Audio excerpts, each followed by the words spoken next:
मेरे प्रिय 140 करोड़ परिवारजन,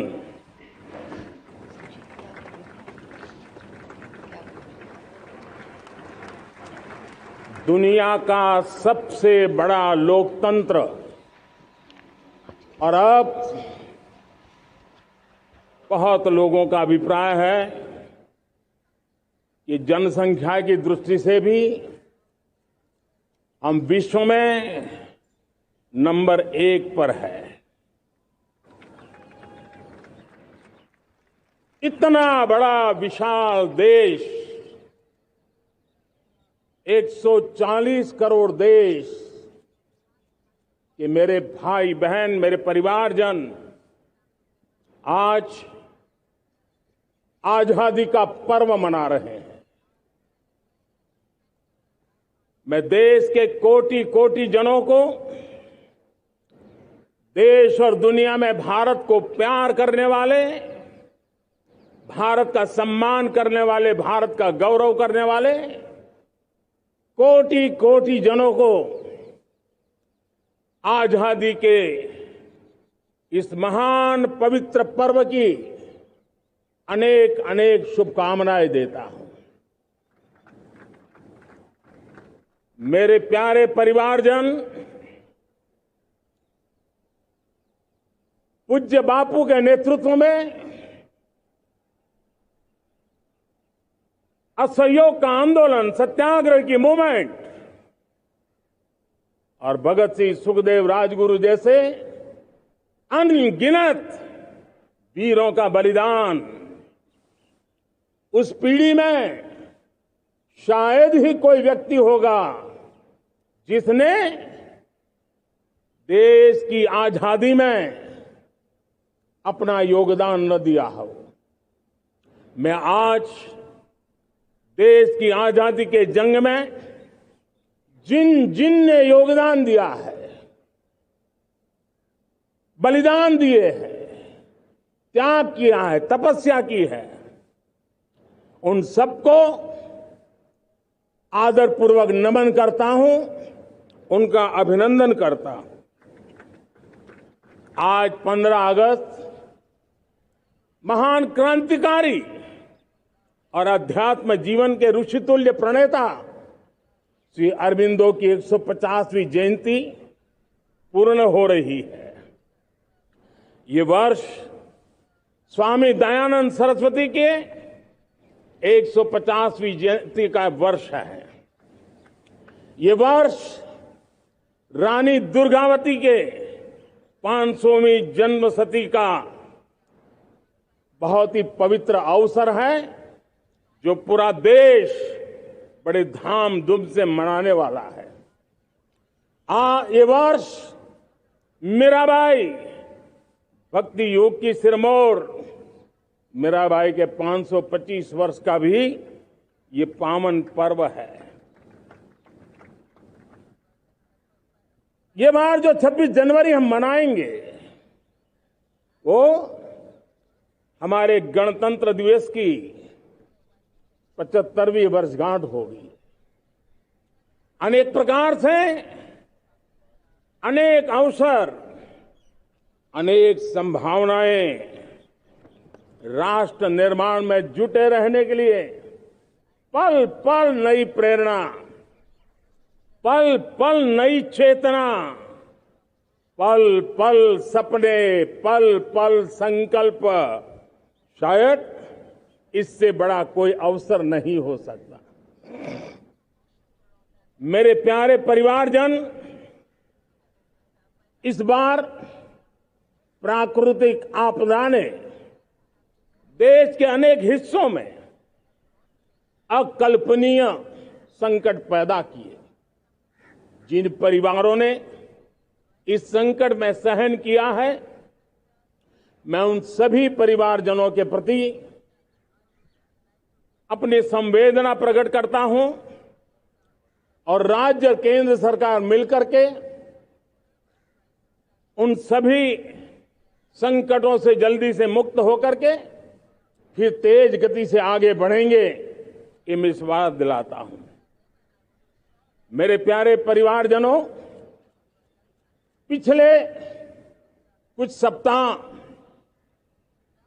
नॉर्थ ईस्ट में, विशेषकर मणिपुर में और हिंदुस्तान के भी अन्य कुछ भागों में, लेकिन विशेषकर मणिपुर में जो हिंसा का दौर चला, कई लोगों को अपना जीवन खोना पड़ा, मां बेटियों के सम्मान के साथ खिलवाड़ हुआ। लेकिन कुछ दिनों से लगातार शांति की खबरें आ रही हैं। देश मणिपुर के लोगों के साथ है। देश मणिपुर के लोगों को पिछले कुछ दिनों से जो शांति बनाए रखी है, उस शांति के पर्व को आगे बढ़ाए और शांति से ही समाधान का रास्ता निकलेगा। और राज्य और केंद्र सरकार मिलकर के उन समस्याओं के समाधान के लिए भरपूर प्रयास कर रही है, करती रहेगी। मेरे प्यारे परिवारजनों, जब हम इतिहास की तरफ नजर करते हैं तो इतिहास में कुछ पल ऐसे आते हैं जो अपनी अमिट छाप छोड़ करके जाते हैं और उसका प्रभाव सदियों तक रहता है। और कभी कभी शुरुआत में वो बहुत छोटा लगता है, छोटी सी घटना लगती है, लेकिन वो अनेक समस्याओं की जड़ बन जाती है। हमें याद है 1200 साल पहले इस देश पर आक्रमण हुआ। एक छोटे से राज्य के छोटे से राजा का पराजय हुआ, लेकिन तब पता तक नहीं था कि एक घटना भारत को 1000 साल की गुलामी में फंसा देगी। और हम गुलामी में जकड़ते गए, जो आया लूटता गया, जो जिसका मन चाहा हम पे आके सवार हो गया। कैसा विपरीत काल रहा होगा वो 1000 साल का। मेरे प्यारे परिवारजनों, घटना छोटी क्यों ना हो, लेकिन 1000 साल तक प्रभाव छोड़ के रही है। लेकिन मैं आज इस बात का जिक्र इसलिए करना चाहता हूं कि भारत के वीरों ने इस कालखंड में कोई भूभाग ऐसा नहीं था, कोई समय ऐसा नहीं था जब उन्होंने देश की आजादी के लौ को जलता न रखा हो, बलिदान की परंपरा न बनाई हो। मां भारती बेड़ियों से मुक्त होने के लिए उठ खड़ी हुई थी, जंजीरों को झकझोर रही थी और देश की नारी शक्ति, देश की युवा शक्ति, देश के किसान, देश के गांव के लोग, मजदूर, कोई हिंदुस्तानी ऐसा नहीं था जो आजादी के सपने को लेकर के जीता न हो। आजादी को पाने के लिए मर मिटने के लिए तैयार होने वालों की एक बड़ी फौज तैयार हो गई थी। जेलों में जवानी खपाने वाले अनेक महापुरुष हमारे देश की आजादी को, इन गुलामी की बेड़ियों को तोड़ने के लिए लगे हुए थे। मेरे प्यारे परिवारजनों, जनचेतना का वो व्यापक रूप, त्याग और तपस्या का वो व्यापक रूप, जन जन के अंदर एक नए विश्वास जगाने वाला वो पल आखिरकार 1947 में देश आजाद हुआ। 1000 साल की गुलामी में संजोए हुए सपने देशवासी पूरे करते हुए देखे।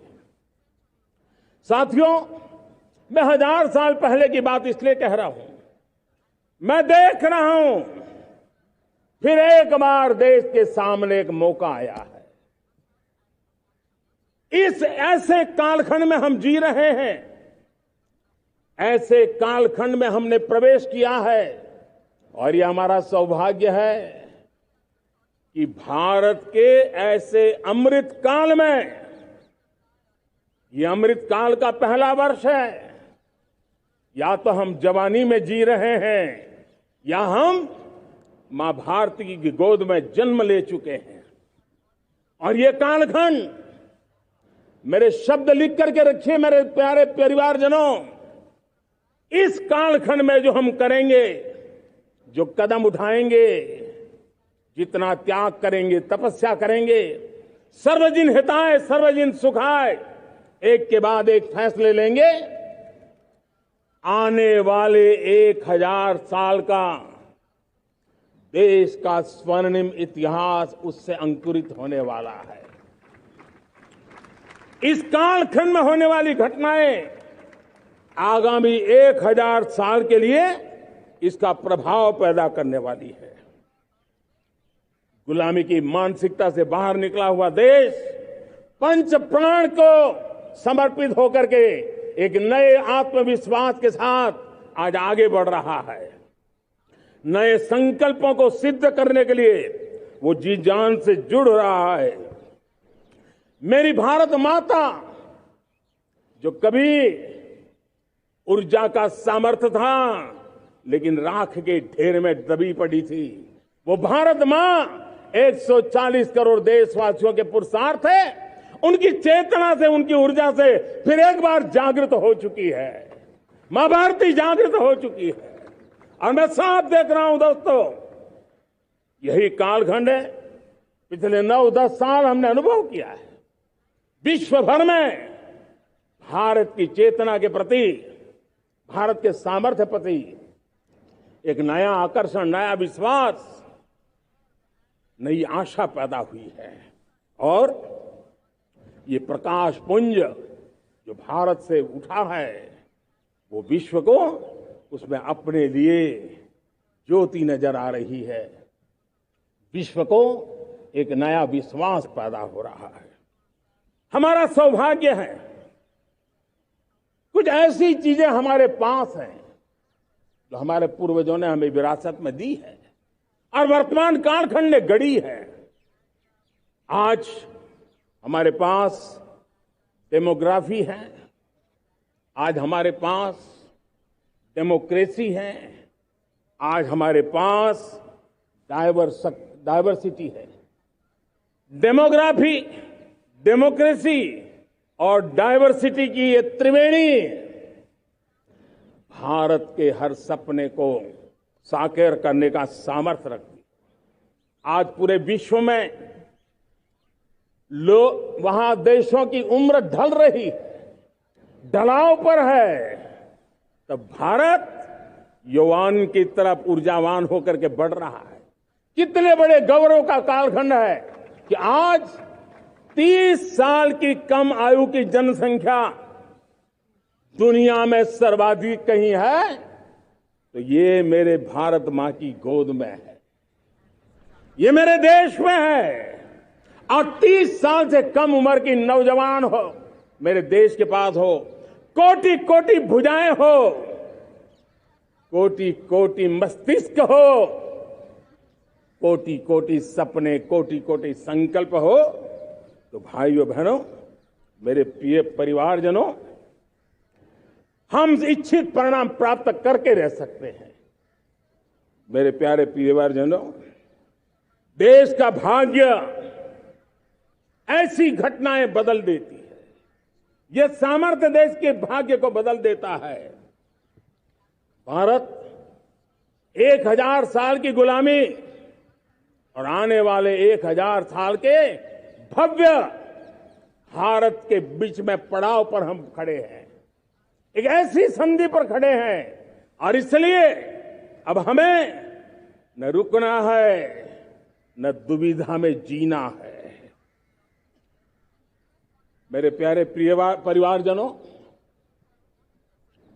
हमें खोई हुई उस विरासत का गर्व करते हुए, खोई हुई समृद्धि को प्राप्त करते हुए, हमें फिर एक बार, और ये बात मान के चले, हम जो भी करेंगे, हम जो भी कदम उठाएंगे, हम जो भी फैसला लेंगे, वो अगले 1000 साल तक अपनी दिशा निर्धारित करने वाला है, भारत के भाग्य को लिखने वाला है। मैं आज मेरे देश के नौजवानों को, मेरे देश की बेटे बेटियों को ये जरूर कहना चाहूंगा, जो सौभाग्य आज मेरे युवाओं को मिला है, ऐसा सौभाग्य शायद ही किसी के नसीब होता है जो आपके नसीब हुआ है। और इसलिए हमें ये गंवाना नहीं है। युवा शक्ति पर मेरा भरोसा है, युवा शक्ति में सामर्थ्य है, और हमारी नीतियां, हमारी रीतियां भी उस युवा सामर्थ्य को और बल देने के लिए है। आज मेरे युवाओं ने दुनिया में पहले 3 स्टार्टअप इकोसिस्टम में भारत को स्थान दिला दिया है। विश्व के युवाओं को अचंभा हो रहा है भारत के इस सामर्थ्य को लेकर के, भारत की इस ताकत को देख करके। आज दुनिया टेक्नोलॉजी ड्रिवन है और आने वाला युग टेक्नोलॉजी से प्रभावित रहने वाला है, और तब टेक्नोलॉजी में भारत की जो टैलेंट है उसकी एक नई भूमिका रहने वाली है।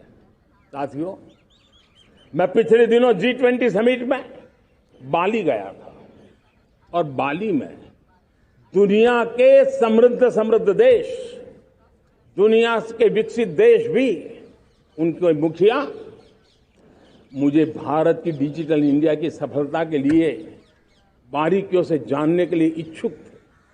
हर कोई इसका सवाल पूछता था, और जब मैं उनको कहता था कि भारत ने जो कमाल किया है ना, वो दिल्ली, मुंबई, चेन्नई तक सीमित नहीं है। भारत ने जो कमाल कर रहा है, मेरे टियर 2, टियर 3 सिटी के युवा भी आज मेरे देश का भाग्य गढ़ रहे हैं, छोटे छोटे स्थान के मेरे नौजवान। और मैं आज बड़े विश्वास से कहता हूं, देश का ये जो सामर्थ्य नया नजर आ रहा है, और इसलिए मैं कहता हूं, हमारे छोटे शहर आकार और आबादी में छोटे हो सकते हैं। ये हमारे छोटे छोटे शहर, हमारे कस्बे आकार और आबादी में छोटे हो सकते हैं, लेकिन आशा और आकांक्षा, प्रयास और प्रभाव वो किसी से कम नहीं है। वो सामर्थ्य उनके अंदर है। नए ऐप्स, नए सॉल्यूशन, टेक्नोलॉजी डिवाइस। अब खेलों की दुनिया देखिए, कौन बच्चे हैं? झुग्गी झोंपड़ी से निकले हुए बच्चे आज खेलों की दुनिया में पराक्रम दिखा रहे हैं। छोटे छोटे गांव के, छोटे छोटे कस्बे के नौजवान, हमारी बेटे बेटियां आज कमाल दिखा रही हैं। अब देखिए, मेरे देश की 100 जितनी स्कूल ऐसी हैं जहां के बच्चे सैटेलाइट बना करके सैटेलाइट छोड़ने की तैयारियां कर रही है। आज हजारों टिंकरिंग लैब नए वैज्ञानिकों का गर्भाधान कर रही है। आज हजारों टिंकरिंग लैब लाखों बच्चों को साइंस और टेक्नोलॉजी के राह पर आगे बढ़ने के लिए प्रेरणा दे रही है। मैं मेरे देश के नौजवानों को कहना चाहता हूं, अवसरों की कमी नहीं है। आप जितने अवसर चाहेंगे, ये देश आसमान से भी ज्यादा अवसर आपने देने का सामर्थ्य रखता है। मैं आज लाल किले की प्राचीर से मेरे देश की माताओं, बहनों, मेरे देश की बेटियों को हृदय से अभिनंदन करना चाहता हूं। देश आज जब पहुंचा है, अब विशेष शक्ति जुड़ रही है मेरी माताओं बहनों के सामर्थ्य की। आज देश प्रगति की राह पर चल पड़ा है, तो मैं मेरे किसान भाई बहनों का भी अभिनंदन करना चाहता हूं। ये आप ही का पुरुषार्थ है, ये आप ही का परिश्रम है कि देश आज कृषि क्षेत्र में आगे बढ़ रहा है। मैं मेरे मजदूरों का, मेरे श्रमिकों का, मेरे प्रिय परिवारजन, ऐसे कोटि कोटि श्रमिकों को आज मैं नमन करता हूं, उनका अभिनंदन कर रहा हूं। देश आज जो आधुनिकता की ओर बढ़ रहा है, विश्व की तुलना करने वाले सामर्थ्य के साथ नजर आ रहा है, उसके पीछे मेरे देश के मजदूरों का, मेरे देश के श्रमिकों का बहुत बड़ा योगदान है। आज समय कहता है कि लाल किले की प्राचीर से मैं उनका अभिनंदन करूं, उनका अभिवादन करूं, और ये मेरे परिवारजन 140 करोड़ देशवासी, मेरे इन श्रमिकों का, रेहड़ी पटरी वालों का, फूल सब्जी बेचने वालों का हम सम्मान करते हैं। मेरे देश को आगे बढ़ाने में, मेरे देश को प्रगति की नई ऊंचाई पर ले जाने में प्रोफेशनल्स की बहुत बड़ी भूमिका है, बढ़ती रही है। चाहे साइंटिस्ट हो, चाहे इंजीनियर्स हो, डॉक्टर्स हो, नर्सेज हो, शिक्षक हो, आचार्य हो, यूनिवर्सिटीज हो, गुरुकुल हो, हर कोई मां भारती का भविष्य उज्जवल बनाने के लिए अपनी पूरी ताकत से लगा हुआ है। मेरे प्यारे परिवारजनों, राष्ट्रीय चेतना वो एक ऐसा शब्द है जो हमें चिंताओं से मुक्त कर रहा है, और आज वो राष्ट्रीय चेतना ये सिद्ध कर रही है कि भारत का सबसे बड़ा सामर्थ्य बना है भरोसा, भारत का सबसे बड़ा सामर्थ्य बना है विश्वास। जन जन में हमारा विश्वास, जन जन का सरकार पर विश्वास, जन जन का देश के उज्जवल भविष्य पर विश्वास, और विश्व का भी भारत के प्रति विश्वास। ये विश्वास हमारी नीतियों का है, हमारी रीति का है। भारत के उज्जवल भविष्य को जिस निर्धारित मजबूत कदमों से हम आगे बढ़ा रहे हैं, उसका है। भाइयों बहनों, मेरे प्यारे परिवारजनों, ये बात निश्चित है कि भारत का सामर्थ्य और भारत की संभावनाएं विश्वास की नई बुलंदियों को पार करने वाली है, और ये विश्वास की नई बुलंदियां नए सामर्थ्यों को लेकर के चलनी चाह रही है। आज देश में G20 समिट के मेहमान नवाजी का भारत को अवसर मिला है। अब पिछले एक साल से हिंदुस्तान के हर कोने में जिस प्रकार से G20 के अनेक ऐसे आयोजन हुए, अनेक कार्यक्रम हुए हैं, उसने देश के सामान्य मानवीय के सामर्थ्य को विश्व को परिचित करा दिया है, भारत की विविधता का परिचय कराया है, भारत की डायवर्सिटी को दुनिया अचंभे से देख रही है, और उसके कारण भारत के तरफ आकर्षण बढ़ा है, भारत को जानने की, समझने की इच्छा जगी है। उसी प्रकार से आप देखिए एक्सपोर्ट, आज भारत का एक्सपोर्ट के तेजी से बढ़ रहा है, और मैं कहना चाहता हूं दुनिया के एक्सपर्ट्स इन सारे मानदंडों के आधार पर कह रहे हैं कि अब भारत रुकने वाला नहीं है। दुनिया की कोई भी रेटिंग एजेंसी होगी वो भारत का गौरव कर रही है। कोरोना काल के बाद दुनिया एक नए सिरे से सोचने लगी, और मैं विश्वास से देख रहा हूं कि जिस प्रकार से द्वितीय महायुद्ध के बाद, द्वितीय विश्व युद्ध के बाद दुनिया ने एक नया वर्ल्ड ऑर्डर आकार लिया था, मैं साफ साफ देख रहा हूं कि कोरोना के बाद एक नया विश्व ऑर्डर, एक नया ग्लोबल ऑर्डर, एक नया जियोपॉलिटिकल इक्वेशन, ये बहुत तेजी से आगे बढ़ रहा है। जियोपॉलिटिकल इक्वेशन की सारे व्याख्याएं बदल रही है, परिभाषाएं बदल रही है, और मेरे प्यारे परिवारजनों, आप गौरव करेंगे। बदलते हुए विश्व को शेप देने में आज मेरे 140 करोड़ देशवासियों, आपका सामर्थ्य नजर आ रहा है। आप निर्णायक मोड़ पर खड़े हैं, और कोरोना काल में भारत ने जिस प्रकार से देश को आगे बढ़ाया, दुनिया ने हमारे सामर्थ्य को देखा है। जब दुनिया की सप्लाई चेन तहस नहस हो गई थी, बड़ी बड़ी अर्थव्यवस्थाओं पर दबाव था, उस समय भी हमने कहा था हमें विश्व का विकास देखना है तो मानव केंद्रीय होना चाहिए, मानवीय संवेदनाओं से भरा हुआ होना चाहिए, और तब जाकर के समस्याओं का सही समाधान निकालेंगे। और कोविड ने हमें सिखाया है या हमें मजबूर किया है, लेकिन मानवीय संवेदनाओं को छोड़ करके हम विश्व का कल्याण नहीं कर सकते। आज भारत ग्लोबल साउथ की आवाज बन रहा है।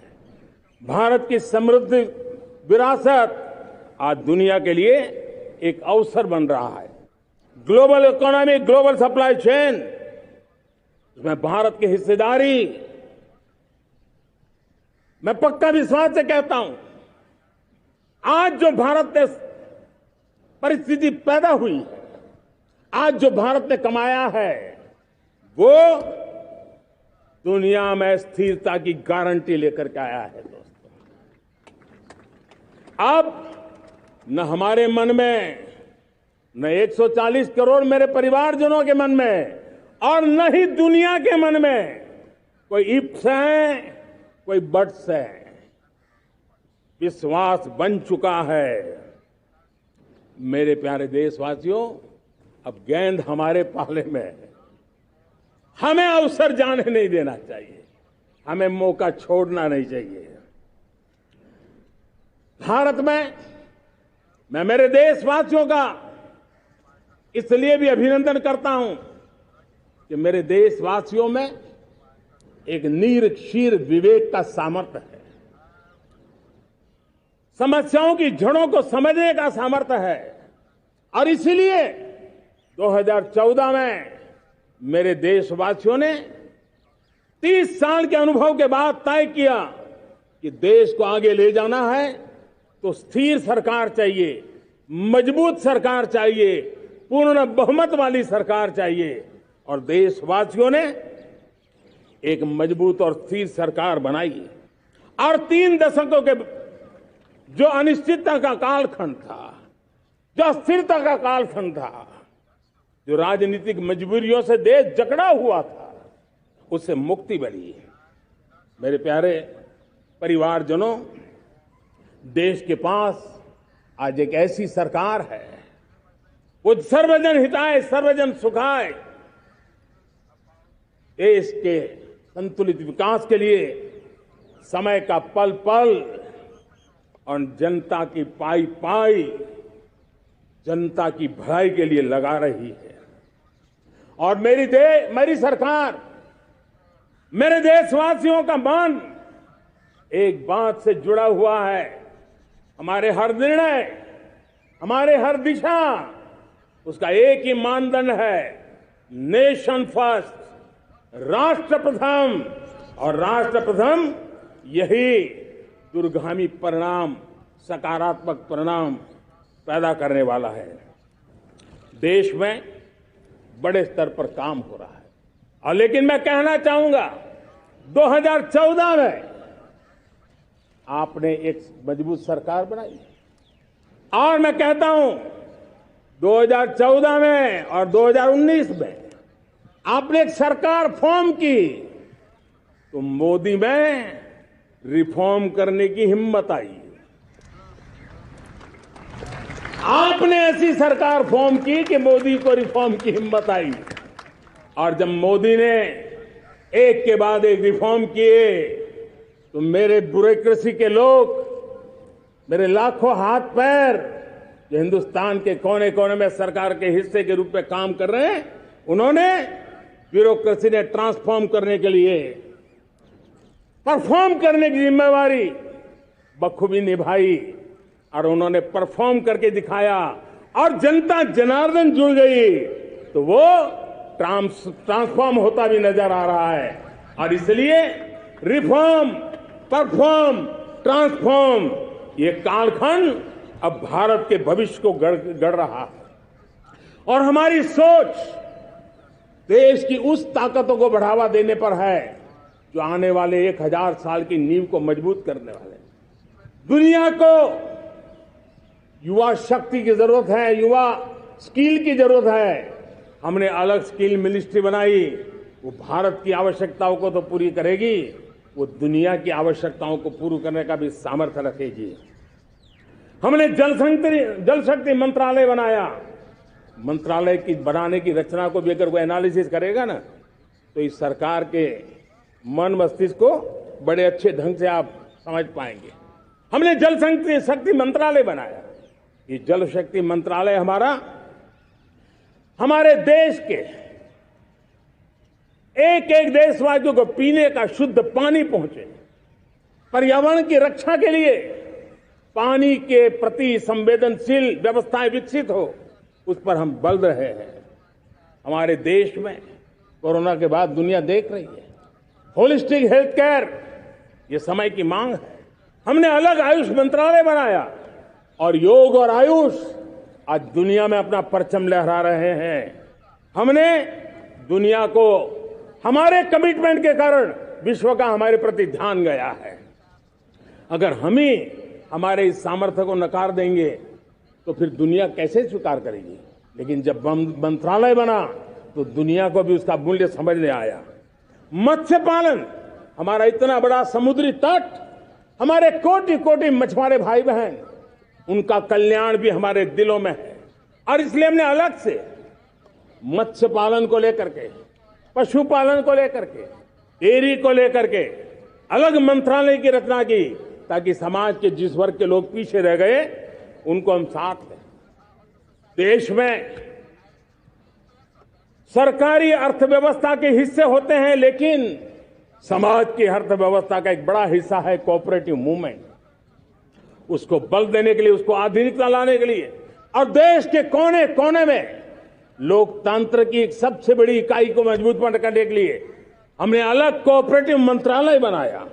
और वो हमारी सहकारी संस्थाएं उसका जाल बिछा रहा है, ताकि गरीब से गरीब की वहां सुनवाई हो, उसकी आवश्यकताओं की पूर्ति हो, और वो भी राष्ट्र के विकास की योगदान में एक छोटी इकाई का हिस्सा बनकर के उसमें वो योगदान दे रखें। हमने सहकार से समृद्धि का रास्ता अपनाया है। मेरे प्यारे परिवारजनों,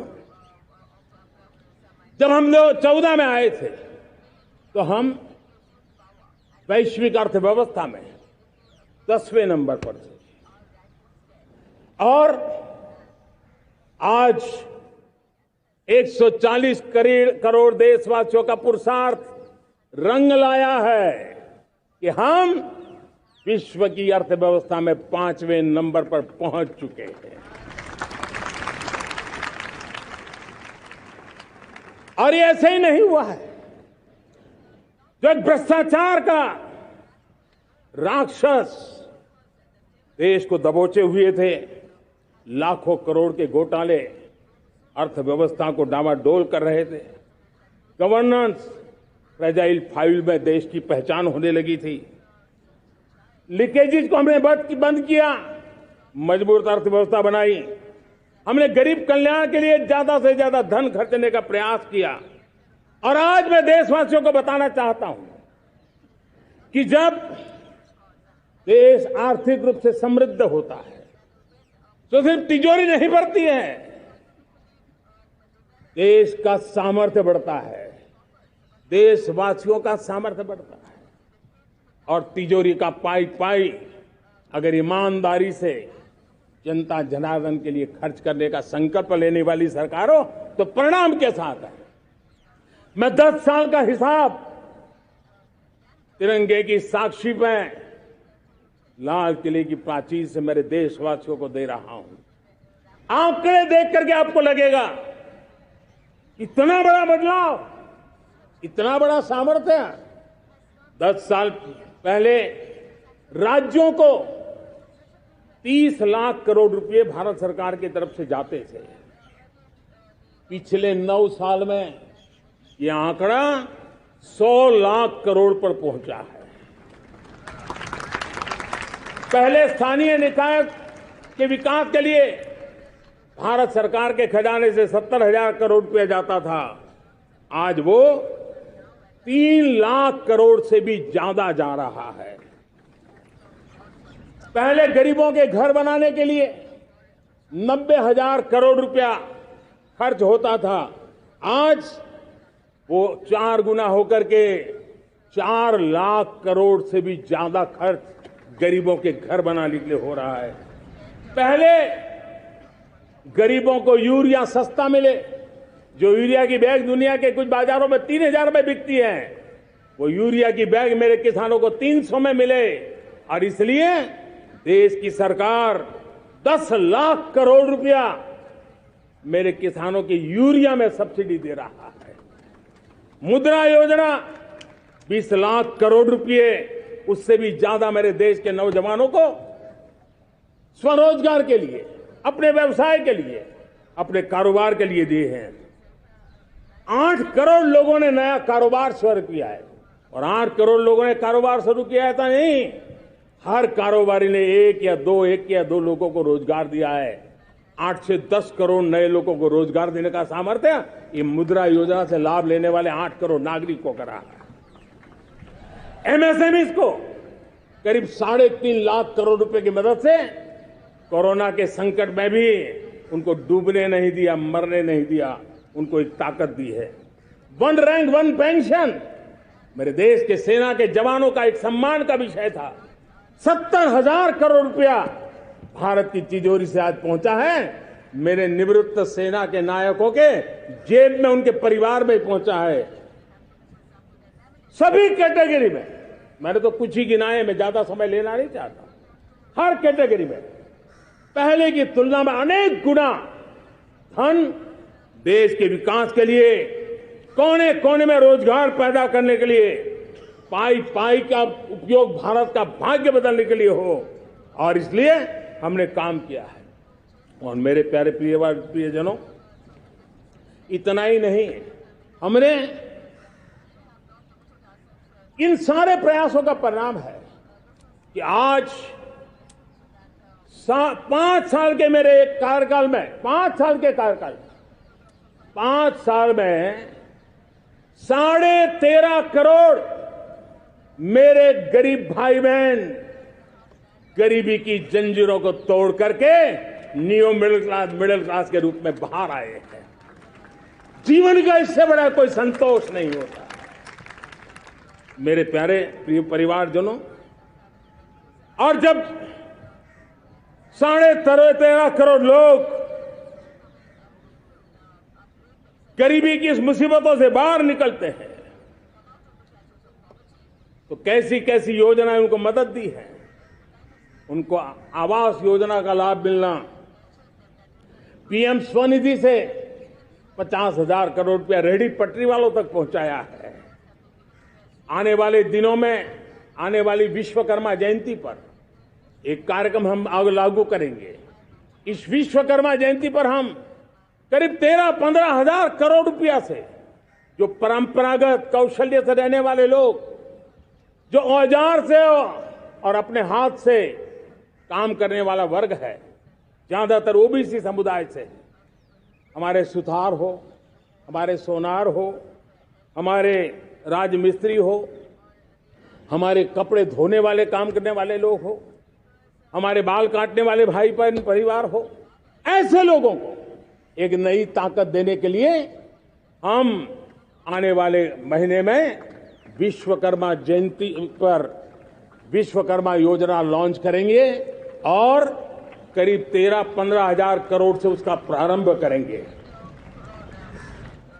हमने पीएम किसान सम्मान निधि में 2.5 लाख करोड़ रुपया सीधा मेरे देश के किसानों के खाते में जमा किया है। हमने जल जीवन मिशन, हर घर में शुद्ध पानी पहुंचे, 2 लाख करोड़ रुपया खर्च किया है। हमने आयुष्मान भारत योजना, ताकि गरीब को बीमारी के कारण अस्पताल जाने से जो मुसीबत होती थी उसको मुक्ति दिलाना, उसको दवाई मिले, उसका उपचार हो, ऑपरेशन हो, अच्छे से अच्छी हॉस्पिटल में हो। आयुष्मान भारत योजना के तहत 70,000 करोड़ रुपए हमने लगाए हैं। पशुधन, देश ने कोरोना वैक्सीन की बात तो देश को याद है, 40,000 करोड़ रुपए लगाए, वो तो याद है। लेकिन आपको जानकर के खुशी होगी, हमने पशुधन को बचाने के लिए करीब करीब 15,000 करोड़ रुपया पशुधन के टीकाकरण के लिए लगाया है। मेरे प्यारे देशवासियों, मेरे प्यारे परिवारजनों, जन औषधि केंद्रों ने देश के सीनियर सिटीजन्स को, देश के मध्यम वर्गीय परिवार को एक नई ताकत दी है। जिस संयुक्त परिवार में अगर किसी को एक डायबिटीज जैसा हो जाए, 2-3 हजार रुपया दवाई का बिल स्वाभाविक हो जाता है। हमने जन औषधि केंद्र से जो दवाई बाजार में 100 रुपए में मिलती है, वो 10 रुपया, 15 रुपया, 20 रुपए में दी। और आज देश में 1,000 जन औषधि केंद्रों से मेरे इन बीमारी में जिनको दवाई की जरूरत थी, ऐसे लोगों के करीब 20,000 करोड़ रुपया उनके जेब में बचा है। और ये ज्यादातर मध्यम वर्ग के परिवार के लोग हैं। लेकिन आज उसकी सफलता को देखते हुए मैं देशवासियों को कहना चाहता हूं, जैसे हम एक विश्वकर्मा योजना लेकर के समाज के उस वर्ग को छूने वाले हैं, अब देश में 10,000 जन औषधि केंद्र से हम 25,000 जन औषधि केंद्र का लक्ष्य लेकर के आने वाले दिनों में काम करने वाले हैं। मेरे प्यारे परिवारजनों, जब देश में गरीबी कम होती है तो देश की मध्यम वर्ग की ताकत बहुत बढ़ती है। और अगर दुनिया में, और मैं आपको विश्वास दिलाता हूं, आने वाले 5 साल में मोदी का गारंटी है, देश पहले 3 वैश्विक इकोनॉमी में अपना जगह ले लेगा। ये पक्का जगह ले लेगा। आज जो 13.5 करोड़ गरीबी से बाहर आए हुए लोग हैं, वो एक प्रकार से मध्यम वर्ग की ताकत बन जाते हैं। जब गरीब की खरीद शक्ति बढ़ती है तो मध्यम वर्ग की व्यापार शक्ति बढ़ती है। जब गांव की खरीद शक्ति बढ़ती है तब कस्बे और शहर की आर्थिक व्यवस्था और तेज गति से दौड़ती है। और यही इंटरकनेक्टेड हमारा अर्थचक्र होता है। हम उसको बल लेकर के आगे चलना चाहते हैं। मेरे प्यारे परिवारजनों, शहर के अंदर जो कमजोर लोग रहते हैं, बिना घर को मुसीबत रहती है, मध्यम वर्ग के परिवार अपना खुद का घर का सपना देख रहे हैं, हम उसके लिए भी आने वाले कुछ सालों के लिए एक योजना लेकर के आ रहे हैं। और जिसमें ऐसे मेरे परिवारजन जो शहरों में अपना घर, शहरों में रहते हैं लेकिन किराए के मकान पे रहते हैं, झुग्गी झोपड़ी में रहते हैं, चाल में रहते हैं, अनऑथोराइज कॉलोनीज में रहते हैं, ऐसे मेरे परिवारजन अगर अपना मकान बनाना चाहते हैं तो बैंक से जो लोन मिलेगा उसके ब्याज के अंदर राहत देकर के लाखों रुपयों की मदद करने का हमने निर्णय किया है। मेरे मध्यम वर्ग के परिवार को जब 2 लाख से 7 लाख इनकम टैक्स की सीमा बढ़ जाती है तो सबसे बड़ा लाभ सैलरी क्लास को होता है, मेरे मध्यम वर्ग को होता है। इंटरनेट का डेटा बहुत महंगा था 2014 के पहले, अब दुनिया का सबसे सस्ता इंटरनेट का डेटा का खर्चा हो रहा है। हर परिवार के पैसे बच रहे हैं। मेरे प्यारे परिवारजनों, विश्व कोरोना के बाद अभी तक उभर नहीं पाया है। युद्ध ने फिर एक नई मुसीबत पैदा की है। आज दुनिया महंगाई के संकट से जूझ रही है। पूरी दुनिया की अर्थव्यवस्था को महंगाई ने दबोच के रखा है। हम भी दुनिया से जिन सामान की जरूरत होती है लाते हैं, तो हमें सामान तो इंपोर्ट करते हैं। हमारा दुर्भाग्य है कि हमें महंगाई भी इंपोर्ट करनी पड़ती है, क्योंकि पूरी दुनिया को महंगाई ने जकड़ के रखा है। लेकिन मेरे प्यारे परिवारजनों, भारत ने महंगाई को नियंत्रित रखने के लिए भरसक प्रयास किए हैं। पिछले कालखंड की तुलना में हमें कुछ सफलता भी मिली है, लेकिन इतने से संतोष नहीं मान सकते। दुनिया से हमारी चीजें अच्छी है, इतने बात से हम सोच नहीं सकते। मुझे तो मेरे देशवासियों को महंगाई की बोझ कम से कम हो, इस दिशा में और भी कदम उठाने हैं और हम उस कदम को उठा के रहेंगे। मेरा प्रयास निरंतर जारी रहेगा। मेरे प्यारे परिवारजनों, आज देश अनेक क्षमताओं को लेकर के आगे बढ़ रहा है। देश आधुनिकता की तरफ आगे बढ़ने के लिए काम कर रहा है। आज देश रिन्यूएबल एनर्जी पे काम कर रहा है। आज देश ग्रीन हाइड्रोजन पे काम कर रहा है। देश की स्पेस पे क्षमता बढ़ रही है, तो देश की डीप सी मिशन में भी सफलता के साथ आगे चल रहा है। देश में रेल आधुनिक हो रही है, तो वंदे भारत बुलेट ट्रेन भी आज देश के अंदर काम कर रही है। गांव-गांव पक्की सड़कें बन रही है, तो इलेक्ट्रिक बसें, मेट्रो की रचना भी आज देश में हो रहे हैं। आज गांव-गांव तक इंटरनेट पहुंच रहा है, तो क्वांटम कंप्यूटर के लिए भी देश तय कर रहता है। नैनो यूरिया, नैनो डीएपी, उस पर काम हो रहा है, तो दूसरी तरफ जैविक खेती पर भी हम बल दे रहे हैं। आज किसान उत्पादक संघ एफपीओ का निर्माण हो रहा है, तो हम सेमीकंडक्टर का भी निर्माण करने के लिए चाह रहे हैं। हम दिव्यांग जनों के लिए एक सुगम भारत के निर्माण के लिए काम करते हैं, तो हम पैरालंपिक में भी हिंदुस्तान का तिरंगा झंडा गाड़ने के लिए मेरे दिव्यांग जनों को सामर्थ्यवान बना रहे हैं। हम खिलाड़ियों को स्पेशल ट्रेनिंग दे रहे हैं।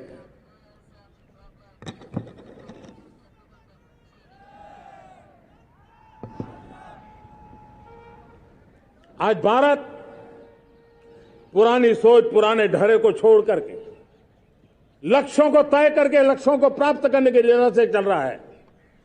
और जब मैं कहता हूं ना कि जिसका शिलान्यास हमारी सरकार करती है, उसका उद्घाटन भी हमारे कालखंड में करते हैं। इन दिनों जो मैं शिलान्यास कर रहा हूं ना, आप लिख के रखिए, उसके उद्घाटन भी आप सबने मेरे नसीब में ही छोड़े हुए हैं। हमारी कार्य संस्कृति, बड़ा सोचना, दूर का सोचना, सर्वजन हिताय सर्वजन सुखाय सोचना, ये हमारी कार्यशैली रही है। और सोच से भी ज्यादा, संकल्प से भी ज्यादा हासिल कैसे करना, इस ऊर्जा के साथ हम काम करते हैं। हमने आजादी के काल अमृत महोत्सव में 75,000 अमृत सरोवर बनाने का संकल्प किया था। उस समय हमने हर जिले में 75 अमृत सरोवर बनाना संकल्प किया था। करीब 50-55 हजार अमृत सरोवर की कल्पना की थी, लेकिन आज करीब 75,000 अमृत सरोवर का काम निर्माण हो रहा है। ये अपने आप में बहुत बड़ा काम हो रहा है। जनशक्ति और जल शक्ति की ताकत भारत के पर्यावरण की रक्षा में भी काम आने वाली है।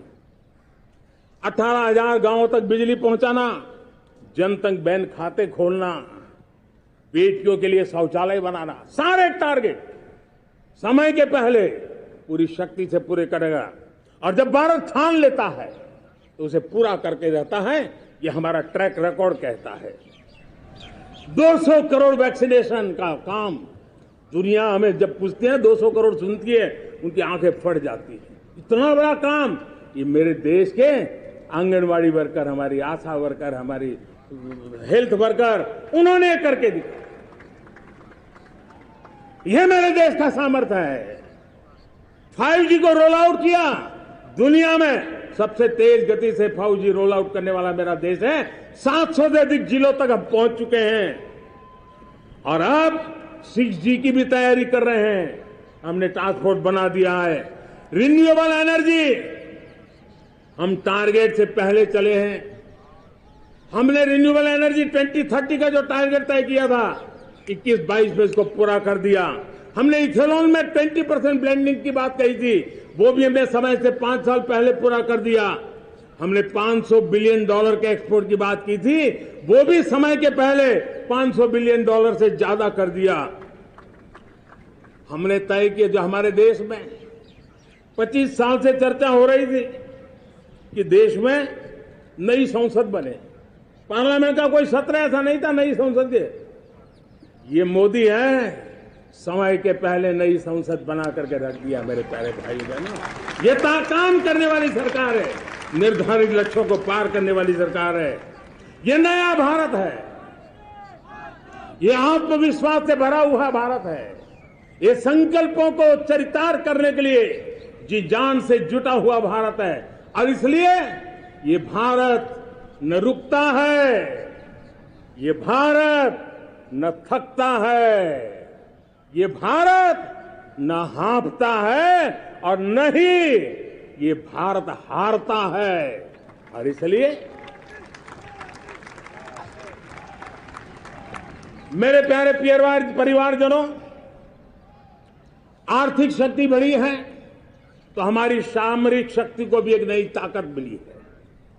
हमारी सीमाएं पहले से अधिक सुरक्षित हुई है और मेरे सीमा पर बैठे हुए मेरे जवान जो देश की सीमाओं की रक्षा कर रहे हैं और मेरे देश की आंतरिक सुरक्षा के संभालने वाले यूनिफॉर्म फोर्सेज, मैं आजादी के इस पावन पर्व पर उनको भी अनेक अनेक बधाई देते हुए मेरी बात को आगे बढ़ाता हूं।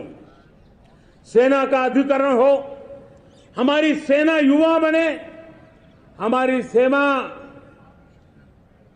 बैटल के लिए रेडी, युद्ध योग्य बने, इसलिए निरंतर रिफॉर्म का काम आज हमारी सेना में हो रहा है। मेरे प्यारे परिवारजनों, आए दिन हम लोग सुना करते थे, यहां बम धमाका हुआ, वहां बम धमाका हुआ, हर जगह पे लिखा हुआ रहता था कि इस बैग को मत छूना, अनाउंसमेंट होते रहते थे। आज देश सुरक्षा की अनुभूति कर रहा है और जब सुरक्षा होती है, शांति होती है, तो प्रगति के नए अरमान हम पूरे कर सकते हैं। उसको लिए सीरियल बम धमाके का जमाना बीती हुई बात हो गई है। निर्दोषों के जो मौत होते थे वो बीते हुए कल की बात हो गई है। आज देश में आतंकी हमलों में भारी कमी आई है। नक्सल प्रभावित क्षेत्रों में भी बहुत बड़ा बदलाव आया है, बहुत बड़ा परिवर्तन का एक वातावरण बना है। मेरे प्यारे परिवारजनों, प्रगति के हर चीज में, लेकिन जब 2047 हम एक विकसित भारत का सपना लेकर के चल रहे हैं तब, और वो सपना नहीं, 140 करोड़ देशवासियों का संकल्प है और उस संकल्प को सिद्ध करने के लिए परिश्रम की पराकाष्ठा भी है। और उसकी सबसे बड़ी ताकत होती है वो राष्ट्रीय चरित्र होता है। दुनिया में जिन जिन देशों ने प्रगति की है, दुनिया में जो जो देश संकटों से वो पार करके निकले हैं, उसमें हर चीज के साथ साथ एक महत्वपूर्ण कैटलिक एजेंट रहा है, वो राष्ट्रीय चरित्र रहा है। और हमें राष्ट्रीय चरित्र के लिए और बल देते हुए हमें आगे बढ़ना होगा। हमारा देश, हमारा राष्ट्रीय चरित्र ओजस्वी हो, तेजस्वी हो, पुरुषार्थी हो, पराक्रमी हो, प्रखर हो, ये हम सबका सामूहिक दायित्व है। और आने वाले 25 साल हम एक ही मंत्र को लेकर चले, ये हमारे राष्ट्रीय चरित्र के सिरमौर होना चाहिए। एकता का संदेश, भारत की एकता को जीना, भारत की एकता को आंच आए, न ऐसी मेरी भाषा होगी, न ऐसा मेरा कोई कदम होगा। हर पल देश को जोड़ने का प्रयास मेरी तरफ से भी होता रहेगा। भारत की एकता हमें सामर्थ्य देती है। उत्तर हो, दक्षिण हो, पूर्व हो, पश्चिम हो, गांव हो, शहर हो, पुरुष हो, नारी हो, हम सब ने एकता के भाव के साथ और विविधता भरे देश में एकता का सामर्थ्य होता है। और दूसरी महत्व की बात मैं देख रहा हूं, अगर 2047 में हमें हमारे देश को विकसित भारत के रूप में देखना है तो हमें श्रेष्ठ भारत के मंत्र को जीना होगा, हमें चरितार्थ करना होगा। अब हमारे प्रोडक्शन में, मैंने 2014 में कहा था जीरो डिफेक्ट, जीरो इफेक्ट। दुनिया के किसी भी टेबल पर मेक इन इंडिया चीज हो तो दुनिया को विश्वास होना चाहिए, इससे बेहतर दुनिया में कुछ नहीं हो सकता है। ये अल्टीमेट होगा। हमारी हर चीज, हमारी सर्विसेज होगी तो श्रेष्ठ होगी, हमारे शब्द की ताकत होगी तो श्रेष्ठ होगी, हमारी संस्थाएं होगी तो श्रेष्ठ होगी, हमारी निर्णय प्रक्रियाएं होगी तो श्रेष्ठ होगी। ये श्रेष्ठता का भाव लेकर के हमें चलना होगा। तीसरी बात है, देश में आगे बढ़ाने के लिए एक अतिरिक्त शक्ति का सामर्थ्य भारत को आगे ले जाने वाला है, और वो है विमेन लेड डेवलपमेंट। आज भारत गर्व से कह सकता है कि दुनिया में नागरिक उड्डयन में अगर किसी एक देश में सबसे ज्यादा विमेन पायलट है तो मेरे देश में है। आज चंद्रयान की गति हो, मून मिशन की बात हो, मेरी विमेन साइंटिस्ट उसका नेतृत्व कर रहे हैं। आज विमेन सेल्फ हेल्प ग्रुप हो, मेरी 2 करोड़ लखपति दीदी का लक्ष्य लेकर के आज विमेन सेल्फ हेल्प ग्रुप पे हम काम कर रहे हैं। हम हमारी नारी शक्ति के सामर्थ्य को बढ़ावा देते हुए विमेन लेड डेवलपमेंट के, और जब G20 में मैंने विमेन लेड डेवलपमेंट के विषय को आगे बढ़ाया है तो पूरा G20 समूह इसके महत्व को स्वीकार कर रहा है, और उसके महत्व को स्वीकार कर करके वो उसको बहुत बल दे रहे हैं। उसी प्रकार से भारत विविधताओं से भरा देश है। असंतुलित विकास के हम शिकार रहे हैं। मेरा पराया का के कारण हमारे देश के कुछ हिस्से उसके शिकार रहे हैं। अब हमें रीजनल एस्पिरेशंस को, संतुलित विकास को बल देना है, और रीजनल एस्पिरेशंस को लेकर के उस भावना को हमें सम्मान देते हुए, जैसे हमारी भारत मां का कोई, हमारा शरीर का कोई अंग अगर अविकसित रहे तो हमारा शरीर विकसित नहीं माना जाएगा। हमारा शरीर का कोई अंग दुर्बल रहे तो हमारा शरीर स्वस्थ नहीं माना जाएगा। वैसे ही मेरी भारत माता, उसका कोई एक भूभाग भी, समाज का कोई तबका भी अगर दुर्बल रहे तो मेरी भारत माता समर्थ है, स्वस्थ है, ऐसा बैठ करके हम नहीं बैठ सकते।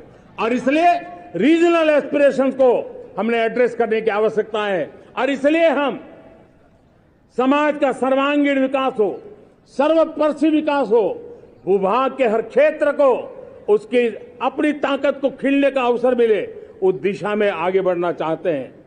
मेरे प्यारे परिवारजनों, भारत एक मदर ऑफ डेमोक्रेसी है। भारत मॉडल ऑफ डायवर्सिटी भी है।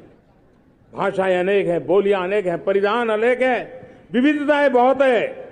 हमने उन सारे को आधार पर आगे बढ़ना है। मेरे प्यारे परिवारजनों, देश के जब मैं एकता की बात करता हूं, तब अगर घटना मणिपुर में होती है तो पीड़ा महाराष्ट्र में होती है, अगर बाढ़ आसाम में आती है तो बेचैन केरला हो जाता है। हिंदुस्तान के किसी भी हिस्से में कुछ भी हो, हम एक अंगांगी भाव की अनुभूति करते हैं। मेरे देश की बेटियों पर जुल्म न हो, यह हमारा सामाजिक भी दायित्व है, यह हमारा पारिवारिक दायित्व भी है, और ये देश के नाते हम सबका दायित्व है। आज जब अफगानिस्तान से गुरु ग्रंथ साहब के स्वरूप को लाते हैं तो पूरा देश गौरव की अनुभूति करता है। जब आज दुनिया के किसी देश में कोविड के काल में मेरा कोई सिख भाई लंगर लगाता है, भूखों को खिलाता है, और दुनिया में वाहवाही होती है, तो हिंदुस्तान का सीना चौड़ा हो जाता है।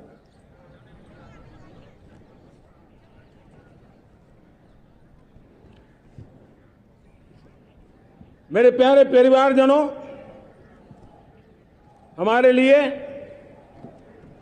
जब नारी सम्मान की बात करते हैं, मुझे अभी एक देश में दौरा कर रहा था, तो वहां एक बहुत ही सीनियर मिनिस्टर, उसने मुझे एक सवाल पूछा। उसने कहा, आपके यहां बेटियां साइंस और इंजीनियरिंग के विषयों की पढ़ाई करती हैं क्या?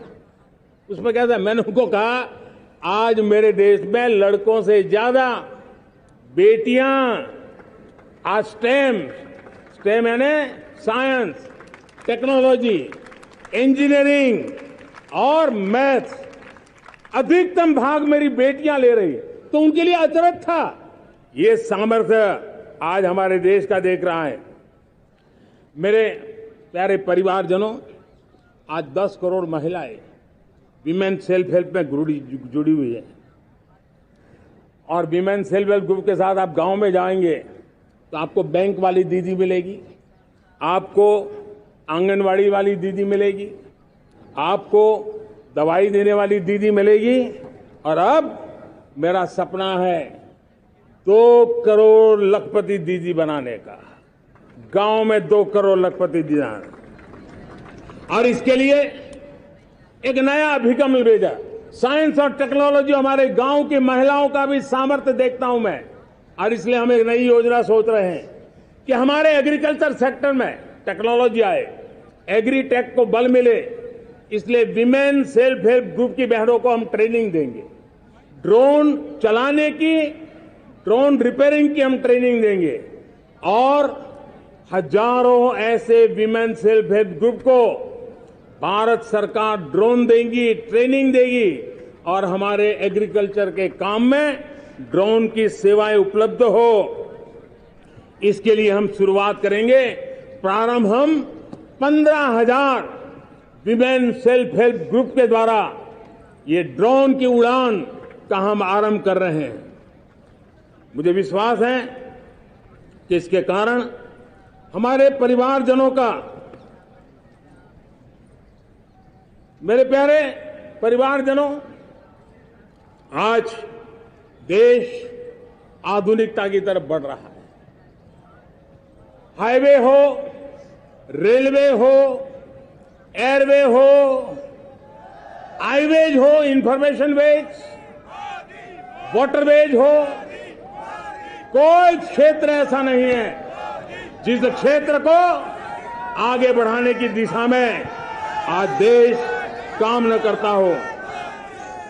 पिछले 9 वर्ष में तटीय क्षेत्रों में हमने, आदिवासी क्षेत्र में, हमारे पहाड़ी क्षेत्र में विकास को बहुत बढ़ दिया है। हमने पर्वतमाला, भारतमाला ऐसी योजनाओं के द्वारा समाज के उस वर्ग को हमने बल दिया है। हमने गैस की पाइपलाइन से हमारे पूर्वी भारत को जोड़ने का काम किया है। हमने अस्पतालों की संख्या बढ़ाई है, हमने डॉक्टर की सीटें बढ़ाई है ताकि हमारे बच्चे डॉक्टर बनने का सपना पूरा कर सके। हमने मातृभाषा में पढ़ाने पर बल दिया है, अब मातृभाषा में वो पढ़ाई कर सके उस दिशा में। और मैं भारत के सुप्रीम कोर्ट का भी धन्यवाद करता हूं कि भारत की सुप्रीम कोर्ट ने कहा है कि आप जो जजमेंट देंगे उसका जो ऑपरेटिव पार्ट होगा वो जो अदालत में आया है उसकी भाषा में उसको उपलब्ध होगा। मातृभाषा का महात्म्य आज बढ़ रहा है। मेरे प्यारे भाई परिवारजनों, आज तक हमारे देश के जो बॉर्डर विलेज हैं, हमने वाइब्रेंट बॉर्डर विलेज का एक कार्यक्रम शुरू किया है। और वाइब्रेंट बॉर्डर विलेज, अब तक इसके लिए कहा जाता था देश के आखिरी गांव, हमने उस पूरी सोच को बदला है। वो देश का आखिरी गांव नहीं है, सीमा पर जो नजर आ रहा है वो मेरे देश का पहला गांव है। अगर सूरज उगता है पूरब में तो उस तरफ के गांव में पहली सूरज की किरण आती है, अगर सूरज ढलता है तो इस तरफ के गांव में आखिरी किरण उसका लाभ मिलता है। ये मेरे पहले गांव है और मुझे खुशी है कि आज मेरे इस कार्यक्रम के विशेष मेहमान, ये जो पहले गांव है, सीमावर्ती गांव है, उसके 600 प्रधान आज इस लाल किले की प्राचीर के इस महत्वपूर्ण कार्यक्रम का हिस्सा बनने के लिए आए। पहली बार वो इतनी दूर तक आए हैं, नए संकल्प और सामर्थ्य के साथ जुड़ने के लिए आया है। मेरे प्यारे परिवारजनों, हमने संतुलित विकास के लिए एस्पिरेशनल डिस्ट्रिक्ट, एस्पिरेशनल ब्लॉक की कल्पना की और आज उसके सुखद परिणाम मिल रहे हैं। आज राज्य के जो नॉर्मल पैरामीटर्स हैं, जो एस्पिरेशनल डिस्ट्रिक्ट कभी बहुत पीछे थे, वो आज राज्य में भी अच्छा करने लग गए हैं। और मुझे विश्वास है कि आने वाले दिनों में ये हमारे आकांक्षी जिले, हमारे आकांक्षी बॉल अवश्य आगे बढ़ेंगे। जैसे मैंने कहा था, भारत का चरित्र की चर्चा कर रहा था, तो मैंने पहला कहा था भारत की एकता, दूसरा कहा था भारत श्रेष्ठता की तरफ बल दें, तीसरा कहा था विमेन लेड डेवलपमेंट की मैंने बात कही थी, और मैं आज एक बात और कहना चाहता हूं कि हम जैसे रीजनल एस्पिरेशन, मैंने चौथी बात कही थी, पांचवी महत्व की बात, और भारत ने उस दिशा में जाओ, और वो है हमारा राष्ट्रीय चरित्र विश्व मंगल के लिए सोचने वाला होना चाहिए। हमें देश को इतना मजबूत बनाना है जो विश्व मंगल के लिए भी अपनी भूमिका अदा करे। और आज कोरोना के बाद मैं देख रहा हूं जिस प्रकार से संकट की घड़ी में देश ने दुनिया की मदद की, उसका परिणाम है कि आज दुनिया में हमारा देश एक विश्व मित्र के रूप में, विश्व का अटूट साथी के रूप में आज मेरे देश की पहचान बनी है। हमें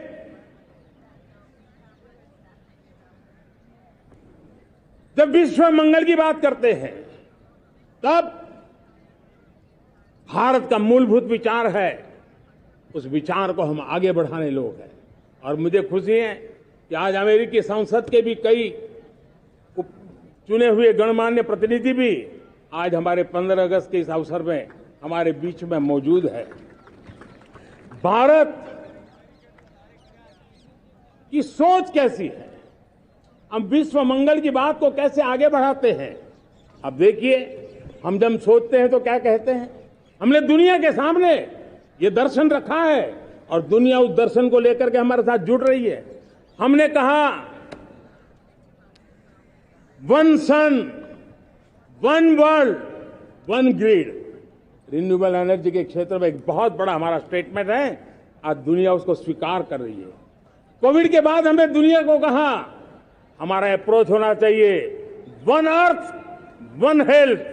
समस्याओं का समाधान तभी होगा जब मानव को, पशु को, पौधे को बीमारी के संबंध में समान रूप से एड्रेस किया जाएगा, तब जाकर के हम करेंगे। हमने G20 समिट के लिए दुनिया के सामने कहा है one world, one family, one future. इस सोच को लेकर के चल रहे हैं। हमने क्लाइमेट को लेकर के दुनिया जो संकट से जूझ रही है, हमने रास्ता दिखाया है, लाइफ मिशन लॉन्च किया है, लाइफस्टाइल फॉर एनवायरमेंट। हमने दुनिया के सामने इंटरनेशनल सोलर अलायंस बनाया और आज दुनिया के कई देश इंटरनेशनल सोलर अलायंस का हिस्सा बन रहे हैं। हमने बायोडायवर्सिटी का महत्व देखते हुए बिग कैट अलायंस की व्यवस्था को हमने आगे बढ़ाया है। हमने प्राकृतिक आपदा के कारण, ग्लोबल वार्मिंग के कारण इंफ्रास्ट्रक्चर का जो नुकसान होता है, उसके लिए दूरगामी व्यवस्थाओं की जरूरत है और इसलिए coalition for disaster resilient infrastructure, CDRI, एक समाधान के रूप में दुनिया को दिया है। विश्व आज समुद्रों को संघर्ष का केंद्र बना रहा है, तब हमने दुनिया को सागर का प्लेटफॉर्म दिया है जो वैश्विक समुद्री शांति की गारंटी बन सकता है। हमने पारंपरिक चिकित्सा पद्धतियों को बल देते हुए WHO का एक ग्लोबल लेवल का सेंटर हिंदुस्तान में बनाने की दिशा में काम किया है। हमने योग और आयुष के द्वारा विश्व कल्याण और विश्व के स्वस्थता की दिशा में काम किया है और आज भारत विश्व मंगल की मजबूत नींव डाल रहा है। इस मजबूत नींव को आगे बढ़ाना हम सबका काम है, हम सबकी जिम्मेवारी है। मेरे प्यारे परिवारजनों, सपने अनेक है, संकल्प साफ है, नीतियां स्पष्ट है, नियत के सामने कोई सवाल या निशान नहीं है, लेकिन कुछ सच्चाइयों को हमें स्वीकार करना पड़ेगा और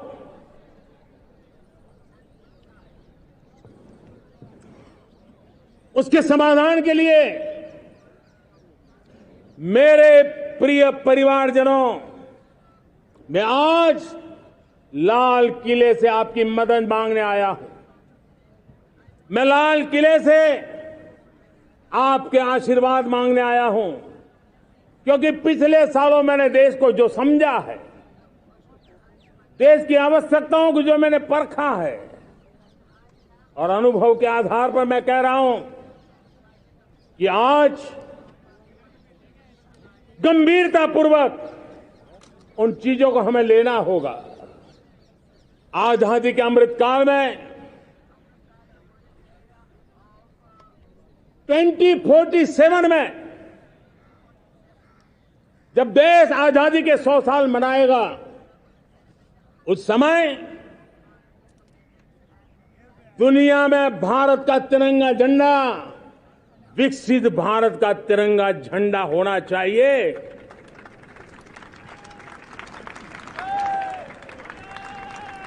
रत्ती भर भी हमें रुकना नहीं है, पीछे नहीं हटना है। और इसके लिए शुचिता, पारदर्शिता और निष्पक्षता, ये पहली मजबूती की जरूरत है। हमें उस मजबूती को जितना ज्यादा खाद पानी दे सकते हैं, संस्थाओं के माध्यम से दे सकते हैं, नागरिक के नाते दे सकते हैं, परिवार के नाते दे सकते हैं, ये हमारा सामूहिक दायित्व होना चाहिए। और इसलिए पिछले 75 साल का इतिहास देखिए, भारत के सामर्थ्य में कोई कमी नहीं थी। अरे जो देश कभी सोना की चिड़िया कहा जाता था, वो देश क्यों न फिर से उस सामर्थ्य को लेकर के खड़ा हो सकता है। मेरा अटूट विश्वास है साथियों, मेरे प्रिय परिवारजनों, मेरा अखंड अटूट एक निष्ठ विश्वास है कि 2047 में जब देश आजादी के 100 साल मनाएगा, मेरा देश विकसित भारत बन के रहेगा। और ये मैं मेरे देश के सामर्थ्य के आधार पर कह रहा हूं, मेरे उपलब्ध संसाधनों के आधार पर कह रहा हूं, और सबसे ज्यादा 30 से कम आयु वाली मेरी युवा शक्ति के भरोसे कह रहा हूं, मेरी माताओं बहनों के सामर्थ्य के भरोसे कह रहा हूं। लेकिन उसके सामने अगर कोई रुकावट है, कुछ विकृतियां पिछले 75 साल में ऐसे घर कर गई है, हमारी समाज व्यवस्था का ऐसा हिस्सा बन गई है कि कभी कभी तो हम आंख भी बंद कर देते हैं। अब आंख बंद करने का समय नहीं है। अगर सपनों को सिद्ध करना है, संकल्प को पार करना है, तो हमें ये आंख मिचौली बंद करके, आंख में आंख मिला करके 3 बुराइयों से लड़ना बहुत समय की मांग है। हमारे देश की सारी समस्याओं की जड़ में भ्रष्टाचार ने दिमक की तरह देश की सारी व्यवस्थाओं को, देश के सामर्थ्य को पूरी तरह नोच लिया है। भ्रष्टाचार से मुक्ति, भ्रष्टाचार के खिलाफ जंग हर इकाई में, हर क्षेत्र में। और मैं देशवासियों, मेरे प्रिय परिवारजनों, ये मोदी के जीवन का कमिटमेंट है, ये मेरे व्यक्तित्व का एक कमिटमेंट है कि मैं भ्रष्टाचार के खिलाफ लड़ाई लड़ता रहूंगा। दूसरा, हमारे देश को नोच लिया है परिवारवाद ने। इस परिवारवाद ने देश को जिस प्रकार से जकड़ के रखा है, उसने देश के लोगों का हक छीना है। और तीसरी बुराई तुष्टीकरण की है। ये तुष्टीकरण में भी देश के मूलभूत चिंतन को, देश के सर्व समावेशक हमारे राष्ट्रीय चरित्र को दाग लगा दिए हैं, तहस नहस कर दिया है इन लोगों ने। और इसलिए मेरे प्यारे देशवासियों, इसलिए मेरे प्यारे परिवारजनों, हमें इन 3 बुराइयों के खिलाफ पूरे सामर्थ्य के साथ लड़ना है। भ्रष्टाचार, परिवारवाद, तुष्टीकरण, ये चुनौतियां हमारे ये ऐसी चीजें पनपी है जो हमारे देश के लोगों का जो आकांक्षा है उसका दमन करती है। हमारे देश के कुछ लोगों के पास जो छोटा मोटा सामर्थ्य है उसका शोषण करती है। ये ऐसी चीजें हैं जो हमारे लोगों की आशा आकांक्षाओं को सवाल या निशान में गाड़ देती है। हमारे गरीब हो, हमारे दलित हो, हमारे पिछड़े हो, हमारे पसमानदा हो, हमारे आदिवासी भाई बहन हो, हमारी माताएं बहनें हो, हमने सबने उनके हकों के लिए इन 3 बुराइयों से मुक्ति पानी है। हमें भ्रष्टाचार के खिलाफ एक नफरत का माहौल बनाना है। जैसे गंदगी हमें नफरत पैदा करती है ना, मन में गंदगी पसंद नहीं है, ये सार्वजनिक जीवन की इससे बड़ी कोई गंदगी नहीं हो सकती। और इसलिए हमारे स्वच्छता अभियान को एक नया मोड़ ये भी देना है कि हमें भ्रष्टाचार से मुक्ति पानी है। सरकार टेक्नोलॉजी से भ्रष्टाचार की मुक्ति के लिए बहुत प्रयास कर रही है। आपको जानकर के हैरानी होगी, इस देश में पिछले 9 साल में एक काम मैंने ऐसे किया, आंकड़ा सुनोगे तो लोग कहेंगे मोदी ऐसा करता है। जैसे 10 करोड़ लोग करीब करीब जो गलत फायदा उठाते थे वो मैंने रोक दिया। तो आप में से कोई कहेगा आपने लोगों से अन्याय कर दिया। जी नहीं, ये 10 करोड़ कौन लोग थे? ये 10 करोड़ वो लोग थे जिनका जन्म ही नहीं हुआ था और उनके नाम पर उनके विडो हो जाते थे, वो वृद्ध हो जाते थे, वो दिव्यांग हो जाते थे, फायदे लिए जाते थे। 10 करोड़ ऐसे बेनामी जो चीजें चलती थी उसको रोकने का पवित्र काम, भ्रष्टाचारियों की संपत्ति जो हमने जब्त की है ना, वो पहले की तुलना में 20 गुना ज्यादा की है। मेरे प्यारे परिवारजनों, ये आपकी कमाई का पैसा लोग लेकर के भागे थे, 20 गुना ज्यादा संपत्ति को जब्त करने का। और इसलिए लोगों की मेरे प्रति नाराजगी होना बहुत स्वाभाविक है, लेकिन मुझे भ्रष्टाचार के खिलाफ की लड़ाई को आगे बढ़ाना है। हमारे सरकारी व्यवस्था ने पहले कैमरा के सामने तो कुछ हो जाता था, लेकिन बाद में चीजें अटक जाती थी। हमने पहले की तुलना में कई गुना ज्यादा अदालत में चार्जशीट की है और अब जमानतें भी नहीं मिलती हैं। वैसी पक्की व्यवस्था को लेकर के हम आगे बढ़ रहे हैं, क्योंकि हम ईमानदारी से भ्रष्टाचार के खिलाफ लड़ रहे हैं। आज परिवारवाद और तुष्टीकरण, इसने देश का बहुत बड़ा दुर्भाग्य किया है। अब लोकतंत्र में ये कैसे हो सकता है कि पॉलिटिकल पार्टी, और मैं विशेष बल दे रहा हूं पॉलिटिकल पार्टी, आज मेरे देश के लोकतंत्र में एक ऐसी विकृति आई है जो कभी भारत के लोकतंत्र को मजबूती नहीं दे सकती। और वो क्या है बीमारी? परिवारवादी पार्टियां। और उनका तो मंत्र क्या है? Party of the family, by the family and for the family. इनका तो जीवन मंत्र यही है कि उनकी पॉलिटिकल पार्टी, उनका राजनीतिक दल परिवार का, परिवार के द्वारा और परिवार के लिए, परिवारवाद और भाई भतीजावाद प्रतिभाओं के दुश्मन होते हैं, योग्यता को नकारते हैं, सामर्थ्य को स्वीकार नहीं करते हैं। और इसलिए परिवारवाद इस देश के लोकतंत्र की मजबूती के लिए उसकी मुक्ति जरूरी है। सर्वजन हिताय सर्वजन सुखाय, हर किसी को हक मिले इसलिए, और सामाजिक न्याय के लिए भी ये बहुत। उसी प्रकार से तुष्टीकरण ने सामाजिक न्याय का सबसे बड़ा नुकसान किया।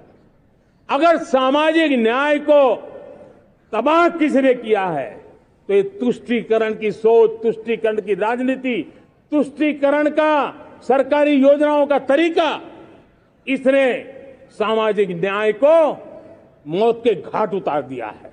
और इसलिए हमें तुष्टीकरण, भ्रष्टाचार, ये विकास का सबसे बड़ा दुश्मन है।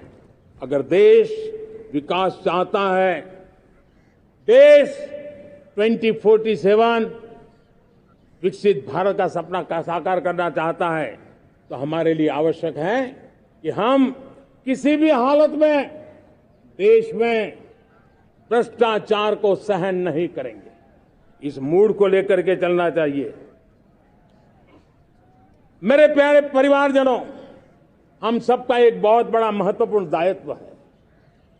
आपने जिस प्रकार से जिंदगी जी है, हमारे आने वाली पीढ़ी को ऐसी जिंदगी जीने के लिए मजबूर करना, यह हमारा गुनाह है। यह हमारा दायित्व है कि हमारे आने वाली पीढ़ी को हम ऐसा समृद्ध देश दें, ऐसा संतुलित देश दें, ऐसा सामाजिक न्याय की धरोहर वाला देश दें, ताकि छोटी छोटी चीजों को पाने के लिए उन्हें कभी भी संघर्ष न करना पड़े। हम सभी का कर्तव्य, हर नागरिक का कर्तव्य है, और ये अमृत काल कर्तव्य काल है। हम कर्तव्य से पीछे नहीं उठ सकते। हमें वो भारत बनाना है जो पूज्य बापू के सपनों का था। हमें वो भारत बनाना है जो हमारे स्वतंत्र सेनानियों का सपना था। हमें वो भारत बनाना है जो हमारे वीर शहीदों का था, हमारी वीरांगनाओं का था, जिन्होंने मातृभूमि के लिए अपना जीवन दे दिया था।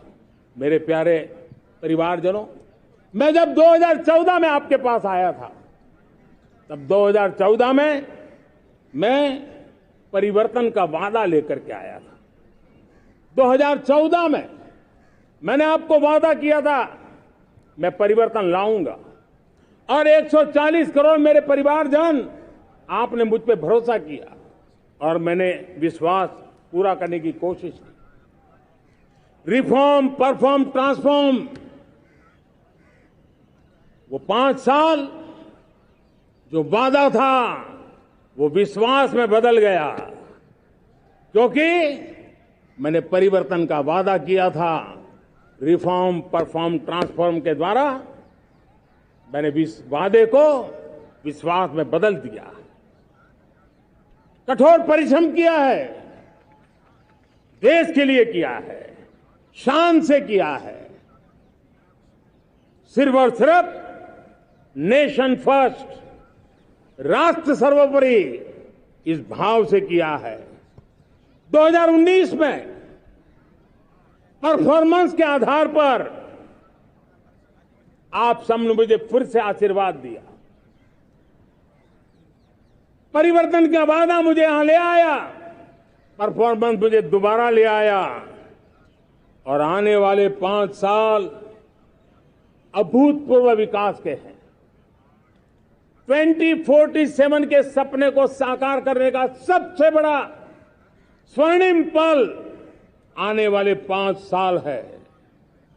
और अगली बार 15 अगस्त को इसी लाल किले से मैं आपको देश की उपलब्धियां, आपके सामर्थ्य, आपके संकल्प, उसमें हुई प्रगति, उसकी जो सफलता है, उसके गौरवगान, उससे भी अधिक आत्मविश्वास के सामने, आपके सामने मैं प्रस्तुत करूंगा।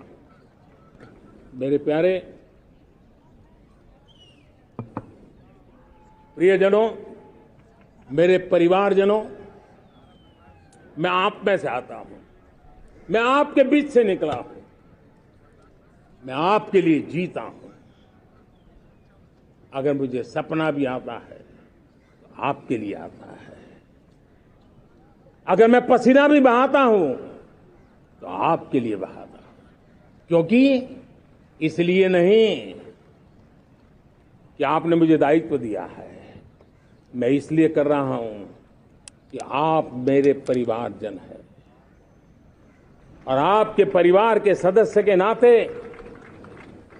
मैं आपके किसी दुख को देख नहीं सकता हूं, मैं आपके सपनों को चूर चूर होते नहीं देख सकता हूं, मैं आपके संकल्प को सिद्धि तक ले जाने के लिए आपका एक साथी बन करके, आपका एक सेवक बन करके, आपके साथ जुड़े रहने का, आपके साथ जीने का, आपके लिए जूझने का मैं संकल्प लेकर के चला हुआ इंसान हूं।